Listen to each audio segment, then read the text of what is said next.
Hello guys, स्वागत है आप सभी का हमारे और आपके यूट्यूब चैनल मुलायम सर क्लासेज में।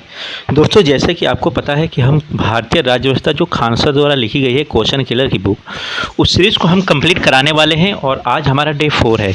इससे पहले हमने वीडियो क्लास 1, 2 और 3 करके प्लेलिस्ट बना के हमने डाल रखा है। अगर आप वीडियो नहीं देखे हो तो आप वीडियो देख लो, चैनल को सब्सक्राइब कर लो और बेल आइकन दबा दो, क्योंकि आगे हम आपको राज्य व्यवस्था के बाद आपको हम भूगोल का भी पार्ट क्लियर करवाएंगे और आगे धीरे धीरे सारे सब्जेक्टों को भी क्लियर करवाएंगे, ठीक है, जो आपके एग्ज़ाम के लिए बहुत ही यूज़फुल होगा। ठीक है दोस्तों, चलिए तो आज क्लास 4 है और आज हम देखने वाले हैं, क्वेश्चन से स्टार्ट कर रहे हैं। हमारा पहला क्वेश्चन है 29 नंबर क्वेश्चन। क्या कहता है कि भारतीय संविधान की उद्देशिका में न्याय शब्द के लिए निम्नलिखित में से किस रूप का उल्लेख नहीं है? तो कानूनी जो उल्लेख है वो नहीं है। ठीक है दोस्तों, देखिए, भारतीय संविधान की उद्देशिका में न्याय शब्द का उल्लेख सामाजिक, आर्थिक और राजनीतिक रूपों में किया गया है, लेकिन कानूनी शब्द का उल्लेख भारतीय उद्देशिका में नहीं है। ठीक है दोस्तों, चलिए 30 नंबर क्वेश्चन देख लेते हैं कि भारत का संविधान अंगीकृत हुआ और अस्तित्व में कब आया? तो भारत का संविधान दोस्तों 26 नवंबर 1949 ईस्वी को अंगीकृत हुआ और उसी समय अस्तित्व में आया था, लेकिन इसे 26 जनवरी 1950 ईस्वी को 26 जनवरी 1950 ईस्वी को लागू किया था, इसलिए अस्तित्व में कब आया था? 26 जनवरी 1950 को। ठीक है दोस्तों, चलिए आगे क्वेश्चन देख लेते हैं कि निम्नलिखित में कौन सा कथन सही नहीं है? तो समाजवाद जो है वो पूंजीवादी अर्थव्यवस्था का विकास, ये सही नहीं है, बाकी सारे क्या है? सही है। ठीक है, संप्रभुता का अर्थ होता है लोगों को निर्णय लेने का सर्वोच्च अधिकार। धर्मनिरपेक्षता का अर्थ होता है सभी धर्म सम्मान, और गणराज्य का अर्थ होता है राज्य का मुखिया निर्वाचित होता है। ठीक है दोस्तों, चलिए आगे बढ़ते हैं क्वेश्चन पे। अगला हमारा क्वेश्चन क्या कहता है दोस्तों कि दिल्ली क्या है? तो दिल्ली एक केंद्र शासित प्रदेश है। ठीक है दोस्तों, जहाँ केंद्र का शासन होता है उसे हम क्या कहते हैं? केंद्र शासित प्रदेश। और भारत में हमारे 8 केंद्र शासित प्रदेश और 28 राज्य हैं। ठीक है दोस्तों, चलिए आगे देख लेते हैं। सिक्किम भारत का एक नया राज्य कब बन गया? तो ये 35वें संविधान संशोधन में बन गया था। 1975 में जो 35वां संविधान संशोधन बना था, उसी में सिक्किम को एक भारत का राज्य बनाया गया था और ये 22वां राज्य बना था। कौन सा राज्य बना था दोस्तों? 22वां राज्य। इस चीज़ को आप हमेशा याद रखें। ठीक है दोस्तों, चलिए आगे देख लेते हैं। क्वेश्चन क्या कहता है कि मणिपुर राज्य का गठन कब हुआ? तो मणिपुर राज्य का गठन 1972 ईस्वी में हुआ। ठीक है दोस्तों, 21 जनवरी 1972 ईस्वी को मणिपुर राज्य का गठन किया गया। चलिए आगे क्वेश्चन देख लेते हैं कि उड़ीसा बिहार से पृथक कब हुआ? तो उड़ीसा बिहार से 1936 ईस्वी में अलग हुआ था। ठीक है दोस्तों, 1936 में उड़ीसा बिहार से क्या हो गया था? अलग हो गया था। और बंगाल बिहार से 1912 में, ठीक है, 1911 में घोषणा हुआ और 1912 में बंगाल बिहार से अलग हो गया। तो इन दोनों पॉइंट को आप याद रखना। ठीक है दोस्तों, चलिए आगे देखते हैं क्वेश्चन। आगे क्वेश्चन क्या कहता है कि आज़ादी के बाद भाषा के आधार पर भारत के राज्यों का पुनर्गठन किस वर्ष हुआ था? ये हुआ था 1956 में। कब हुआ था दोस्तों? 1956 ईस्वी में। ठीक है, तो आज़ादी के बाद भाषा के आधार पे भारत के राज्यों का पुनर्गठन 1953 ईस्वी में हुआ था। ठीक है, अगर 1953 दिया है तो 1953, 1956 दिया है तो ठीक है 1956 पे लगा देना। क्यों दोस्तों? देखो, अगर 1953-56 दिया है तो 1953 पे लगा। क्यों लगाना?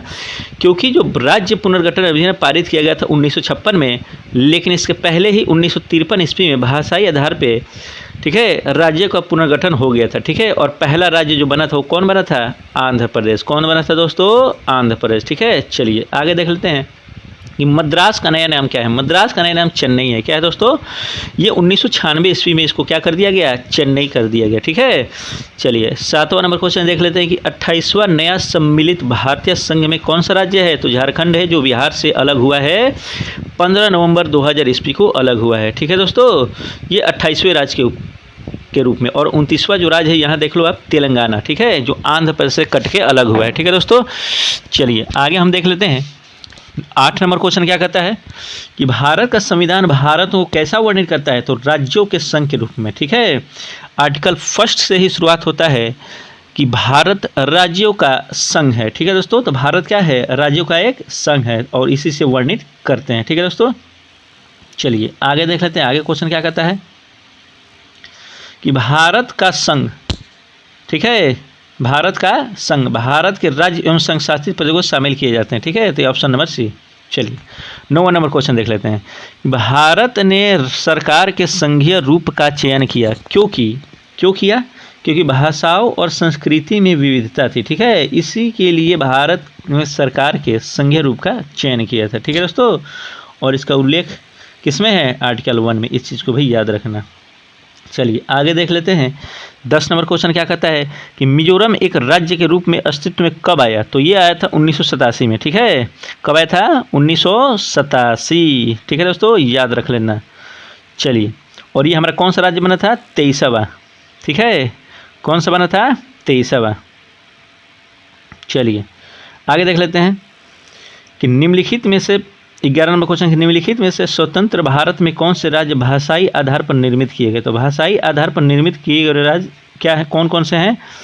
तो आंध्र प्रदेश भी हैं, ठीक है, और तमिलनाडु भी हैं। तो ये सब क्या है? भाषाई आधार पर राज्य गठित किए गए, इसलिए इसका ऑप्शन क्या हो जाएगा? ऑप्शन नंबर डी, ठीक है, उपरियों में से एक से अधिक। चलिए आगे देख लेते हैं। आगे हमारा क्वेश्चन क्या कहता है? 12 नंबर की भारत के संविधान में वाक्यांश राज्यों का संघ निम्नलिखित में से किसे स्पष्ट करता है? तो ये किसे स्पष्ट करता है कि भारत के संविधान में राज्यों का संघ वाक्यांश ये दर्शाता है कि भारत में कनाडियन नमूने की यूनियन को वरीयता दी गई है, ठीक है, और साथ ही घटक इकाइयों के संघ से विच्छेद करने की स्वतंत्रता नहीं है। तो दोनों ऑप्शन ए तथा बी दोनों, तो इसका मतलब ऑप्शन क्या हो जाएगा? ऑप्शन डी, उपरी में से एक से अधिक। देखिए जो उपरी में से एक से अधिक का जो ऑप्शन आता है ये हमारे बीपीएससी वगैरह में, जो हमारे बीपीएससी है उसमें आता है, ठीक है दोस्तों। चलिए आगे हम देख लेते हैं, ठीक है दोस्तों। चलिए 13 नंबर क्वेश्चन देख लेते हैं कि छत्तीसगढ़ राज्य की स्थापना किस वर्ष हुई थी? तो छत्तीसगढ़ और झारखंड दोनों राज्य की स्थापना 2000 ईस्वी में हुई थी, ठीक है। चलिए आगे देख लेते हैं। और छत्तीसगढ़ जो था, ठीक है, ये 26वें राज्य के रूप में, कौन सा? 26वां, ठीक है। चलिए आगे देख लेते हैं। 14 नंबर क्वेश्चन क्या कहता है कि निम्नलिखित में कौन सा राज्य सन 1949 में भारतीय संघ में सम्मिलित हुआ? तो मणिपुर जो था वो 1949 में भारतीय संघ में सम्मिलित हुआ, ठीक है दोस्तों। चलिए 15 नंबर क्वेश्चन देख लेते हैं कि संघ तथा राज्यों के बीच विधायी शक्तियों के विभाजन में संघ अधिक शक्तिशाली है, क्यों है? क्योंकि इसके पास अधिक संख्या में शक्ति है, इसके पास महत्वपूर्ण शक्तियाँ है, इसके पास अवशेष शक्तियाँ है, ठीक है। तो अब हमारा ऑप्शन क्या हो जाएगा? ऑप्शन नंबर डी, ठीक है दोस्तों। क्या हो जाएगा? देखो चलो हम देख लेते हैं। इसमें आप व्याख्या देखिए कि भारतीय संविधान में संघ और राज्य के बीच विधायी शक्तियों का विभाजन किया गया है। संघ और केंद्र सूची के सभी विषयों पर कानून बना सकता है और राज्यों को निर्देश दे सकता है, ठीक है। और राज्य कुछ विषयों पर कानून बना सकते हैं, लेकिन राष्ट्रीय हित से जुड़े मामले में संघ का कानून सर्वोपरि होता है, ठीक है। इसलिए संघ के पास क्या है? ज़्यादा शक्ति है। चलिए आगे 16 नंबर क्वेश्चन देख लेते हैं कि किस वर्ष में गोवा भारत का 25वां राज्य बना? तो ये हमारे 1987 ईस्वी में गोवा जो था 25वां राज्य बन गया, ठीक है दोस्तों। चलिए आगे देख लेते हैं कि भारत में भाषाई राज्यों का गठन निम्नलिखित में से प्रारंभ हुआ था, ठीक है। तो मैंने पहले बताया, इस क्वेश्चन को कर लिए हम आंध्र प्रदेश, ठीक है। भाषा के आधार पर सबसे पहला जो राज्य बना है वो कौन बना है? आंध्र प्रदेश। और ये कब बना है? 1953 में। इस चीज़ को भी आप याद रखना दोस्तों, ठीक है। 1 अक्टूबर 1953 को यहाँ देखो लिखा हुआ है, ठीक है। चलिए आगे देख लेते हैं। 18वां क्वेश्चन क्या कहता है कि भारत संघ में कितने राज्य हैं? तो भारत संघ में 28 राज्य हैं और कितने केंद्र शासित प्रदेश है? 8 केंद्र शासित प्रदेश है, ठीक है। कितने हैं? 8, ठीक है दोस्तों। चलिए 19वां क्वेश्चन देख लेते हैं कि भारत में कितने केंद्र शासित प्रदेश है? तो कितने हैं? 8 हैं, ठीक है। 8 का नाम यहाँ पे दिया गया है, आप एक बार देख लेना। चलिए आगे देख लेते हैं। 20 नंबर क्वेश्चन क्या कहता है कि केंद्र सरकार ने किस वर्ष में राज्य पुनर्गठन आयोग की नियुक्ति की थी? 1953 ईस्वी में की थी, ऑप्शन नंबर सी, ठीक है दोस्तों। चलिए आगे देख लेते हैं। आगे क्वेश्चन क्या कहता है? क्वेश्चन कहता है कि स्वतंत्रता के समय निम्नलिखित में से किसने रियासतों को भारत में शामिल होने हेतु मानने का कार्य लिया? ठीक है, तो ये सरदार वल्लभ भाई पटेल, ठीक है, इन्होंने ही क्या किया कि रियासतों को भारत में शामिल होते हुए मनाने का कार्य ले लिया था, ठीक है। चलिए दूसरा में क्वेश्चन देख लेते हैं राष्ट्रीय एकीकरण का, कि स्वतंत्रता के समय निम्नलिखित में से किस रियासत के शासक पाकिस्तान में शामिल होना चाहते थे परंतु जनता भारत में शामिल होना चाहती थी? तो ये था जूनागढ़, ठीक है। तो जूनागढ़ की जो रियासत थी वहाँ के शासक पाकिस्तान में शामिल होना चाहते थे, लेकिन जनता कहाँ शामिल होना चाहती थी? भारत में। ठीक है दोस्तों, चलिए अब हम नागरिकता देखेंगे। नागरिकता में पहला नंबर क्वेश्चन देखेंगे कि भारत के संविधान द्वारा नागरिकता का प्रावधान एकहरी नागरिकता है। ठीक है, मतलब भारतीय संविधान में एकहरी नागरिकता का प्रावधान है। इसका अर्थ है कि आप एक ही अगर भारत का नागरिकता लेते हैं तो दूसरे देश की नागरिकता आपको नहीं मिलेगी, और अगर दूसरे देश की नागरिकता लेते हैं तो भारत की नागरिकता आपको त्याग करना पड़ेगा। ठीक है दोस्तों, चलिए आगे देख लेते हैं। दूसरा नंबर, नागरिकता संशोधन अधिनियम 2019 का उद्देश्य क्या है? ठीक है, तो ये है अफगानिस्तान वगैरह जो बांग्लादेश पाकिस्तान से आए उत्पीड़ित अल्पसंख्यकों समूहों को नागरिकता प्रदान करना। जो बांग्लादेश पाकिस्तान अफगानिस्तान से आए हैं उत्पीड़ित हुए अल्पसंख्यक, उनको नागरिकता प्रदान करना है। ठीक है, चलिए और एक बात बता दें आपको कि नागरिकता संबंधी कानून बनाने का भी अधिकार सिर्फ संसद के पास होता है, तो इस चीज़ को आप याद रखना। ठीक है दोस्तों, चलिए आगे हम देख लेते हैं। तीसरा नंबर क्वेश्चन क्या कहता है कि नागरिकता संबंध कानून कब पारित हुआ? तो ये 11 दिसंबर, कब? 11 दिसंबर 2019 को पारित हुआ था। ठीक है दोस्तों, चलिए आगे देख लेते हैं। चौथा नंबर क्वेश्चन कि भारतीय नागरिकता नहीं प्राप्त की जा सकती है। कैसे नहीं प्राप्त की सकती है? भारतीय बैंक में धन जमा करके। ठीक है, सिर्फ बैंक में पैसे जमा करके नागरिकता नहीं प्राप्त कर सकते। जन्म द्वारा प्राप्त कर सकते हो, देशीकरण द्वारा प्राप्त कर सकते हो, और किसी भूभाग पर एक सम्मिलित द्वारा भी प्राप्त कर सकते हो। ठीक है, चलिए आगे देख लेते हैं। क्वेश्चन क्या कहता है? छठा नंबर कि भारत का कोई नागरिक अपनी नागरिकता खो देता है यदि वह भारतीय नागरिकता परित्याग करे, स्वेच्छा से किसी अन्य देश की नागरिकता प्राप्त करे, किसी अन्य देश की नागरिकता से विवाहित करे, या सरकार की आलोचना करे। ठीक है, तो केवल 1 और 2। ठीक है, यदि भारतीय नागरिक अगर अपना त्याग करना चाहता है तो त्याग कर सकता है, उसकी नागरिकता खो जाएगी। और दूसरा है स्वेच्छा से किसी अन्य देश की नागरिकता प्राप्त करना चाहता है तो वो भी प्राप्त कर सकता है। इन दोनों वजहों से जो कोई नागरिक है वो अपनी नागरिकता क्या कर सकता है? खो सकता है। ठीक है दोस्तों, चलिए 7 नंबर क्वेश्चन देख लेते हैं। 7 नंबर क्वेश्चन क्या कहता है हमारा कि राज्य की सदस्यता नहीं होती है ऐच्छिक। ठीक है, राज्य की सदस्यता ऐच्छिक नहीं होती है। ठीक है, हमेशा याद रख लेना। ठीक है, बल्कि ये जन्मजात और अनिवार्य होती है। ठीक है, जब कोई व्यक्ति किसी राज्य के सीमा में जन्म लेता है तो वह स्वतः ही उस राज्य का नागरिक बन जाता है, तो इस चीज़ को आप याद रखना। ठीक है, चलिए 8वां नंबर क्वेश्चन देख लेते हैं कि नागरिकता संबंधी उपबंध संविधान के किस भाग में है? तो ये भाग 2 में है। किस में है दोस्तों? भाग 2 में। ठीक है, जो आर्टिकल 5 से 11 के बीच दिया गया है।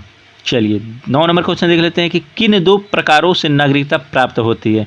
तो नैसर्गिक और अंगीकृत प्रकारों से भी नागरिकता हमें क्या होती है? प्राप्त होती है। नैसर्गिक नागरिकता जन्म के से व्यक्ति के पास होती है। ठीक है, जन्म ले लिए तो आपको नागरिकता प्राप्त होती है, जबकि अंगीकृत नागरिकता कानून के अनुसार एक प्रक्रिया से गुजरने के बाद मिलती है, तो इस चीज़ को भी आप याद रखना। ठीक है, चलिए 10वां नंबर क्वेश्चन देख लेते हैं। निम्नलिखित में क्या भारत का नागरिक बनने के लिए आवश्यक नहीं है? तो अधिगृहित संपत्ति है, आवश्यक नहीं है, जबकि वंशानुक्रम है, जन्म है, देशीयकरण है। ठीक है दोस्तों, चलिए आगे देखते हैं कि समुद्र पारीय भारतीय नागरिकता, ठीक है, जिसे हम OIC योजना कहते हैं, किस अधिनियम द्वारा प्रारंभ की गई थी? ठीक है, तो ये हमारे किस अधिनियम द्वारा प्रारंभ की गई थी दोस्तों?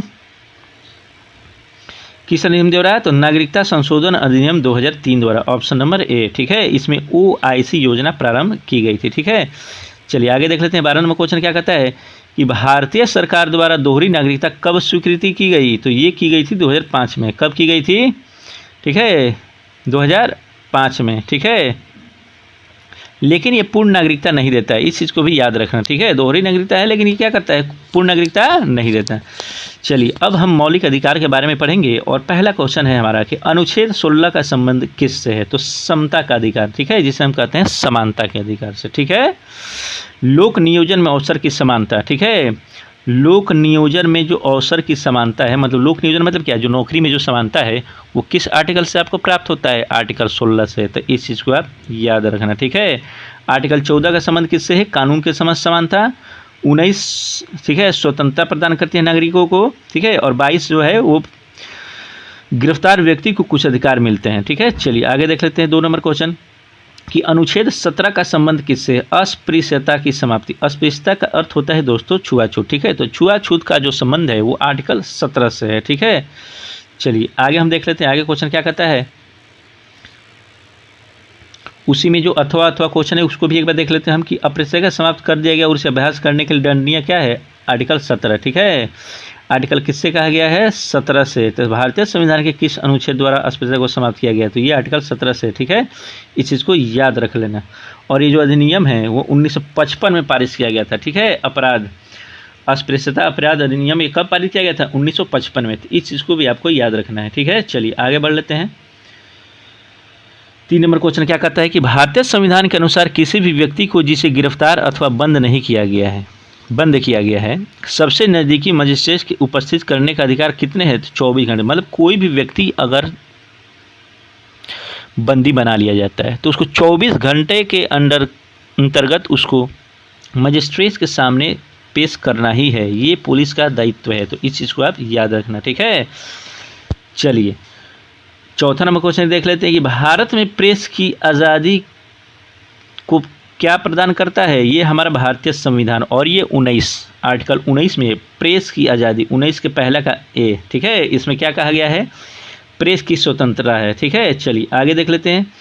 5वां नंबर क्वेश्चन क्या है दोस्तों कि 5वां नंबर है कि विधि के सामने समता का अधिकार कैसा है, एक नागरिक अधिकार है। ठीक है, ऑप्शन नंबर है। ठीक है, विधि के समक्ष समानता ये क्या है, हमारा मूल अधिकार है और क्या है, एक नागरिक अधिकार है। ठीक है, चलिए आगे देख लेते हैं। आगे क्वेश्चन क्या कहता है, 6ठा नंबर क्वेश्चन कि संविधान के किस अनुच्छेद में अल्पसंख्यकों के हितों के संरक्षण की व्यवस्था है, तो ये अनुच्छेद 19। ठीक है, अनुच्छेद 29 में ये प्रावधान किया गया है कि अल्पसंख्यक हितों की क्या होगी, संरक्षण की व्यवस्था होगी। ठीक है, और अनुच्छेद 30 में यह कहा गया है कि धर्म या भाषा के आधार पर अल्पसंख्यकों को अपनी पसंद के शैक्षिक संस्थाओं की स्थापना। ठीक है, जो आप देखते हो मदरसे या फिर गुरुकुल वगैरह, ये आर्टिकल 30 से ही दिया गया है। किससे दिया गया है दोस्तों, आर्टिकल 30 से। ठीक है, चलिए 7 नंबर क्वेश्चन देख लेते हैं कि निम्नलिखित में कौन मूल अधिकार आपातकाल के समय भी निलंबित नहीं हो सकता, वो है जीवन की सुरक्षा का अधिकार। ये हमारा नहीं हो सकता। ठीक है,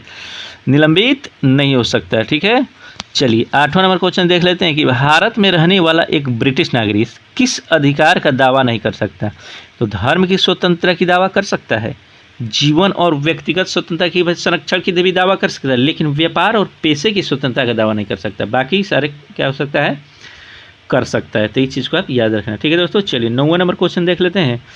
कहता है कि निम्नलिखित में कौन मौलिक अधिकार नहीं है, तो ऑप्शन नंबर डी, जो समान कार्यों के लिए सभी पुरुषों एवं सभी महिलाओं को समान वेतन का जो अधिकार है वो हमारा मौलिक अधिकार नहीं है। बाकी धार्मिक स्वतंत्रता का अधिकार, समानता का अधिकार, विचारों की अभिव्यक्ति का अधिकार, ये सब सारे क्या है। ठीक है दोस्तों, चलिए आगे हम देख लेते हैं।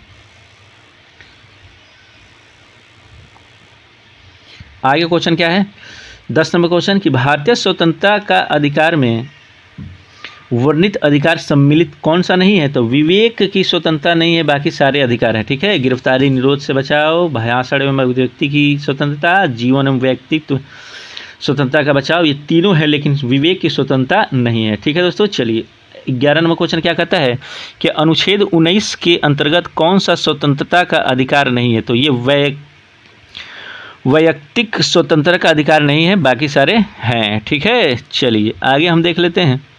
अच्छा, आर्टिकल 19 के बारे में हम कुछ जान भी लेते हैं कि देखिए, संघ और संगठन की रचना का अधिकार है, भाषण अभिव्यक्ति की आज़ादी है, किसी भी क्षेत्र में निवास बसने का अधिकार है, आंदोलन करने का भी अधिकार है। ये सब किससे है, 19 से। ठीक है दोस्तों, चलिए आगे हम देख लेते हैं। 12 नंबर क्वेश्चन क्या कहता है कि एकत्रित होने के नागरिकों के अधिकार पर लागू बुनियादी शर्त यह है कि सभा कैसी होनी चाहिए, तो शांतिपूर्ण अशस्त्र विहीन। ठीक है, मतलब शस्त्र के साथ आप सभा नहीं कर सकते हैं। ठीक है, और शांतिपूर्ण तरीके से कर सकते हैं, तो इस चीज़ को याद रखना। ठीक है, चलिए 13 नंबर क्वेश्चन देख लेते हैं कि भारतीय संविधान घोषणा करता है कि जीवन और स्वतंत्रता की रक्षा केवल विधि द्वारा स्थापित प्रक्रिया के अनुरूप ही वापस ली जा सकती है। तो इस चीज़ को भी आप याद रखना। ठीक है, कानून द्वारा। ठीक है, विधि का मतलब क्या होता है, कानून। ठीक है, चलिए आगे हम देख लेते हैं। 14 नंबर क्वेश्चन क्या कहता है दोस्तों कि भारतीय संविधान का कौन सा भाग मूल अधिकारों के बारे में है, तो भाग हमारा जो 3 है वो मूल अधिकार है। कौन सा भाग है, भाग हमारा 3। ठीक है, इस चीज़ को आप याद रख लेना। ठीक है दोस्तों, तो किस भाग में दिए गए हैं, ये हमारा भाग 3 में दिया गया है। ठीक है, किस में दिया गया है, भाग 3 में हमारा क्या है, मूल अधिकार है, और ये 12 से 35 के बीच है। कहाँ से कहाँ के बीच है, 12 से 35 आर्टिकल 12 से 35 तक है, ठीक है, याद रखना है 12 से 35, ठीक है, 12 से 35, तो इस चीज़ को आपको याद रखना है, ठीक है। तो भारतीय संविधान का जो भाग 4 है वो किससे संबंधित है? मौलिक अधिकार से। और आपको मैं बता दूं कि जो मौलिक अधिकार है ये हमें अमेरिका से लिया गया है, ठीक है, कहाँ से लिया गया है? हमारे अमेरिका से, ठीक है। चलिए आगे बढ़ते हैं दोस्तों। आगे क्वेश्चन क्या कहता है? क्वेश्चन नंबर 15 कि मध्य प्रदेश की एक आदिवासी महिला सर्वोच्च न्यायालय को यह टेलीग्राफ करती है कि पुलिस ने उसे गैर कानूनी ढंग से हिरासत में रखा हुआ है, ठीक है। तो सर्वोच्च न्यायालय निम्नलिखित में से कौन सा रिट जारी करेगा? तो जब बंदी बनाया जाएगा तो कौन सा रिट जारी होता है? बंदी प्रत्यक्षीकरण, ठीक है, इस चीज़ को याद रखना है दोस्तों, ठीक है। चलिए आगे हम देख लेते हैं 16 नंबर क्वेश्चन कि भारतीय संविधान के अनुच्छेद 14 में वर्णित कानून के समक्ष समानता किस देश के संविधान से लिया गया है? तो ये ब्रिटेन से लिया गया है, ठीक है। कानून के समक्ष समानता जो है वो हम किस देश से लिए हैं? ब्रिटेन से लिए हैं, ठीक है दोस्तों। चलिए आगे हम देख लेते हैं 17 नंबर क्वेश्चन निम्नलिखित संवैधानिक उपचारों में किसे पोस्टमार्टम भी कहा जाता है? तो ये उत्प्रेषक को क्या कहा जाता है? पोस्टमार्टम, ठीक है। अच्छा, उत्प्रेषण का अर्थ क्या होता है दोस्तों? तो सूचित किया जाना, ठीक है। यह किसके द्वारा जारी किया जाता है? ये रिट का ही भाग है और ये रिट जो है वो उच्च न्यायालय, सर्वोच्च न्यायालय दोनों के द्वारा जारी किया जाता है और सर्वोच्च न्यायालय द्वारा 32 आर्टिकल से, ठीक है दोस्तों। चलिए 18 नंबर क्वेश्चन देख लेते हैं कि भारत के संविधान का निम्नलिखित में कौन सा अनुच्छेद प्रेस की स्वतंत्रता से संबंधित है? तो हम पहले ही पढ़ रखा है आर्टिकल 19 पहला क्या किससे संबंधित है? प्रेस की स्वतंत्रता से, ठीक है। इसमें आर्टिकल जो 19 है उसमें लगभग 6 प्रकार की स्वतंत्रता का उल्लेख है, तो इस चीज़ को भी याद रखना है, ठीक है दोस्तों। चलिए 19 नंबर क्वेश्चन देख लेते हैं। इस संविधान का कौन सा अनुच्छेद संवैधानिक प्रावधानों को संघीय संसद या विधान पालिकाओं द्वारा बनाए गए नियमों कानून पर प्राथमिकता देती है? तो ये है आर्टिकल 13, ठीक है। कौन है? तो भारतीय संविधान का जो अनुच्छेद है उस संवैधानिक प्रावधानों को संघीय राज्य या संसद या राज्य विधान पालिकाओं द्वारा बनाए गए नियमों कानून पर प्राथमिकता कौन सा आर्टिकल देता है? आर्टिकल 13, ठीक है दोस्तों। चलिए आगे हम क्वेश्चन देख लेते हैं कि निम्नलिखित में कौन सा मूल अधिकार, 20 नंबर क्वेश्चन, निम्नलिखित में कौन सा मूल अधिकार भारतीय संविधान में नागरिकों को नहीं दिया गया है? तो ये हमारा कौन सा अधिकार नहीं दिया गया है? संपत्ति का अधिकार। देखिए संपत्ति का अधिकार दिया गया था, लेकिन संपत्ति के अधिकार को अब कानूनी अधिकार बना दिया गया है और इसको आर्टिकल 300 क में रख दिया गया है, तो इस चीज़ को भी आपको याद रखना है, ठीक है। तो मौलिक अधिकारों की सूची में से संपत्ति का अधिकार किसके शासन में कर दिया गया था? ये था मोरारजी देसाई, पहला गैर कांग्रेसी सरकार, इसको भी याद रखना है दोस्तों, ठीक है। चलिए वही देखते हैं कि भारतीय संविधान के संशोधन में करके शिक्षा का अधिकार कब किया गया? ये 1 अप्रैल 2010 ईस्वी को शिक्षा का अधिकार को शामिल किया गया था, ठीक है। चलिए आगे देख लेते हैं कि भारतीय संविधान में संशोधन करके शिक्षा का अधिकार 1 अप्रैल 2010, ठीक है। शिक्षा का अधिकार 2009 कब लागू हुआ था? अप्रैल 2010 में, तो इस चीज़ को आपको याद रखना है दोस्तों, ठीक है। चलिए आगे हम देख लेते हैं। आगे क्वेश्चन क्या कहता है कि अधिकारों का आदर्शवादी सिद्धांत मनुष्य के, ठीक है, तो 21 के क्या हो जाएगा? मनुष्य के नैतिक विकास पर बल देता है, तो ऑप्शन नंबर डी, ठीक है। किस पे बल देता है आदर्शवादी सिद्धांत? नैतिक विकास पर बल देता है, तो इस चीज़ को आपको भी याद रखना है, ठीक है दोस्तों। चलिए हम आगे क्वेश्चन देख लेते हैं। 22 नंबर क्वेश्चन क्या कहता है कि 6 वर्ष से 14 वर्ष तक के बच्चों की शिक्षा का अधिकार भारत में किस संविधान संशोधन द्वारा उनका मूल अधिकार बना दिया गया? तो ये 86वां जो संविधान संशोधन था उसी के द्वारा इसको क्या बना दिया गया? मूल अधिकार बना दिया गया, ठीक है दोस्तों। कौन सा अधिकार बना दिया गया है? मूल अधिकार, ठीक है। चलिए 23 नंबर क्वेश्चन देख लेते हैं कि भारतीय संविधान द्वारा प्रदत्त निम्नलिखित में कौन सा अधिकार गैर नागरिकों को भी उपलब्ध है? तो इस संवैधानिक निराकरण का जो अधिकार है वो गैर नागरिकों भी क्या है? उपलब्ध है, ठीक है। चलिए 24 नंबर क्वेश्चन देख लेते हैं कि संवैधानिक उपचार का अधिकार किसके अंतर्गत आता है? तो ये मौलिक अधिकार के अंतर्गत आता है, ठीक है। चलिए 25 नंबर क्वेश्चन देख लेते हैं कि किसी व्यक्ति की अवैध हिरासत के खिलाफ कौन सी रिट लागू होगी? तो बंदी प्रत्यक्षीकरण रिट जारी होगी, ठीक है। इस चीज़ को याद रखना। चलिए 26 नंबर क्वेश्चन देख लेते हैं कि मौलिक अधिकारी को मूल सूची में निम्नलिखित में से किसे जोड़ा गया है? ठीक है, तो किसे जोड़ा गया है दोस्तों? निःशुल्क एवं अनिवार्य शिक्षा को ये 2002 ईस्वी में कब जोड़ा गया था, इस चीज़ को भी याद रखना, ठीक है। और इसे आर्टिकल 21 के क में रखा गया है, ठीक है। और ये निःशुल्क को एवं अनिवार्य प्राथमिक शिक्षा का अधिकार जो है उसको जोड़ा गया था 2002 ईस्वी में। और 6 से 14 वर्ष के बच्चों के लिए निःशुल्क शिक्षा प्रदान करने की बात कही गई थी, और ये आर्टिकल 21 के क में है, तो इस चीज़ को भी आपको याद रखना है, ठीक है। चलिए, उच्चतम न्यायालय की व्यवस्था अनुसार निजी भवनों के ऊपर राष्ट्रीय झंडे को फहराना ये हमारा स्वतंत्रता का अधिकार है। और कौन सी में आता है, ये 19 के आर्टिकल 19(1) के ए में, ठीक है। तो अनुच्छेद 19 के तहत हम अपने भवनों के ऊपर राष्ट्रीय झंडे को फहरा सकते हैं, ठीक है। ये हमारा क्या है, मौलिक अधिकार है, ठीक है। चलिए आगे हम देख लेते हैं 28 नंबर क्वेश्चन क्या कहता है कि संविधान का अनुच्छेद 25 संबंध किससे है, तो धर्म की स्वतंत्रता, ठीक है। आप किसी भी धर्म को मान सकते हैं, इसकी स्वतंत्रता किसमें है, आर्टिकल 25 में, ठीक है। चलिए 29 नंबर क्वेश्चन देख लेते हैं कि भारतीय संविधान के अनुसार मानव को दुर्व्यापार और बाल श्रम निषेध यह कौन सा अनुच्छेद में शामिल है, तो अनुच्छेद 23 में, ठीक है, याद रखना दोस्तों। चलिए 30 नंबर क्वेश्चन देख लेते हैं कि मौलिक अधिकार के प्रवर्तन के लिए विशेष जिम्मेवार किसके पास है, तो सर्वोच्च न्यायालय और उच्च न्यायालय, ठीक है। मौलिक अधिकार का सीधी बात आप कहाँ पहुँचा सकते हो, उच्च न्यायालय और सर्वोच्च न्यायालय दोनों के पास, ठीक है। तो ये शक्ति किसके पास है, सर्वोच्च और उच्च न्यायालय के पास, ठीक है। और भारत में जो मौलिक अधिकार का संरक्षण ये हमारी सर्वोच्च न्यायालय ही करती है, तो इस चीज़ को याद रखना, ठीक है। सर्वोच्च न्यायालय अर्थात सुप्रीम कोर्ट, ठीक है। सुप्रीम कोर्ट में कितने जज होते हैं आपको मैं बता देता हूँ, 34, ठीक है। एक मुख्य न्यायाधीश और 33 उनके सहायक, ठीक है। चलिए आगे देख लेते हैं कि निम्नलिखित में से किसको संविधान द्वारा मौलिक अधिकारों को लागू करने की शक्ति दी गई है, तो हमने पहले ही पढ़ा था, ठीक है। चलिए सर्वोच्च न्यायालय एवं उच्च न्यायालय को, चलिए ये देखिए जो अनुच्छेद 32 के तहत सर्वोच्च न्यायालय और उच्च न्यायालय किसके द्वारा, आर्टिकल 226 के तहत रिटे जारी करती है, तो इन दोनों चीज़ों को याद रखना, ठीक है दोस्तों। चलिए आगे हम देख लेते हैं कि निम्नलिखित में कौन सा भारत में मूल अधिकारों के बारे में सही है, ठीक है। तो देखो मूल अधिकार संविधान में नागरिकों को राज्य के मान्य एवं कार्य से सुरक्षा प्रदान करता है, ठीक है।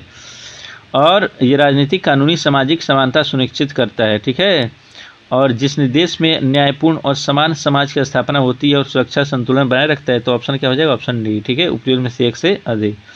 चलिए 32 नंबर क्वेश्चन देख लेते हैं दोस्तों कि अपराधों की दोष सिद्धि के संबंध में भारतवर्ष के अंतर्गत कौन सा कथन सही है, ठीक है। तो कौन सा कथन सही है कि देखो आर्टिकल 20 में कहा गया है कि दोष सिद्ध के संबंध में सुरक्षा प्रदान करता है, जिसमें एक व्यक्ति को एक ही अपराध के लिए 2 बार दंडित नहीं किया जा सकता, और ये किसमें कहा गया है, आर्टिकल 20 में, ठीक है। तो इसलिए सरकारी कर्मचारी के खिलाफ और न्यायिक व्याधि अलग अलग की जा सकती है, ठीक है। तो हम आर्टिकल 20 से क्या सीखते हैं कि एक ही अपराध के लिए 2 बार दंडित हम नहीं कर सकते हैं, ठीक है। चलिए आगे हम देखते हैं 33 नंबर क्वेश्चन क्या कहता है कि चुप रहने की स्वतंत्रता भारत में किस प्रकार का अधिकार है, तो ये हमारा मूल अधिकार है, ठीक है दोस्तों। कौन सा अधिकार है, मूल अधिकार, ठीक है। चलिए आगे हम देख लेते हैं 34 नंबर क्वेश्चन क्या कहता है कि स्वतंत्रता के अधिकार के अंतर्गत कितने अधिकारों की गारंटी दी जाती है, तो ये 6 अधिकारों की गारंटी, कितने अधिकारों को दोस्तों, 6, और ये अनुच्छेद 19 द्वारा, ठीक है। अनुच्छेद किसके द्वारा, 19 द्वारा 6 अधिकारों की गारंटी दी जाती है, तो इस चीज़ को आप याद रखना, ठीक है दोस्तों। चलिए 35 नंबर क्वेश्चन देख लेते हैं कि बच्चों को कारखाना में बलात् प्रवेश निषेध किस अनुच्छेद में है, तो ये आर्टिकल 24 में, ठीक है। कि कल कारखानों में बच्चे काम नहीं करेंगे, 14 वर्ष से कम बच्चे कल कारखाने में काम नहीं करेंगे, ये आर्टिकल 24 में। और आज का लास्ट क्वेश्चन देखते हैं दोस्तों कि भारतीय संविधान में किस आधार पर आरक्षण प्रदान है, तो ये जाति के आधार पे, किस आधार पे दोस्तों, जाति के आधार पे, ठीक है। चलिए अब हम देख लेते हैं दोस्तों। चलिए तो आज का हमारा क्लास यहीं समाप्त होता है। आशा करते हैं आपको अच्छे से समझ में आया होगा, और आप वीडियो को लाइक कर दीजिए, चैनल को भी सब्सक्राइब कर दीजिए, और ज़्यादा से ज़्यादा शेयर करिए, थोड़ा सपोर्ट दिखाइए आप भी दोस्तों, ठीक है, ताकि हम और आगे और वीडियो डाल सकें। अभी हमने भारतीय राज्य व्यवस्था पढ़ा, और ये जब सीरीज़ ख़त्म होगी जैसे वैसे हम भूगोल स्टार्ट करेंगे, इतिहास स्टार्ट करेंगे, ठीक है, साइंस स्टार्ट करेंगे, और ऐसे सारे सब्जेक्ट को क्लियर करेंगे, ठीक है दोस्तों। आज के लिए धन्यवाद।